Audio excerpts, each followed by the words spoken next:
In this video, I'm going to talk about how to download apps on Acer laptop in Windows 11 and how we can do it.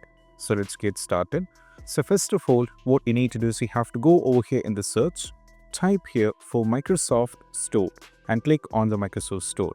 So Microsoft Store is actually a marketplace where you can get all the paid and free apps for your computer. Now this is the Microsoft Store, and also make sure that you signed in with your account. So once you're signed in over here, this is how it looks like. If you go over here in the left side, you can see we have apps, gaming, A hub and everything. And also if you scroll it down a little bit, you can see we have trending games, we have trending apps, and also we have various apps that are absolutely free.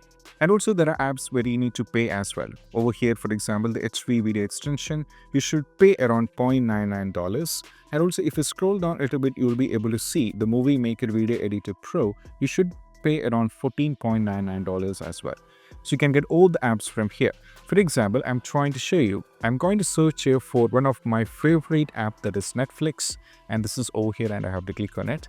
And in order to go over here, and right now as you can see in my case it is already downloaded, so you can click on the download icon over here. For example, I'm going to do it Hulu, I don't have it, so I'll be having an option to get, click on this. So what happens is the app will be downloaded here. As you can see, it will take a little bit of time. Once the app is successfully downloaded, you can just do it, and this is what you have to do.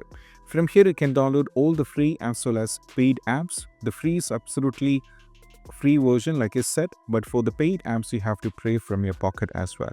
So this is how we can download it, and I hope this quick video is helpful. That's it. Bye.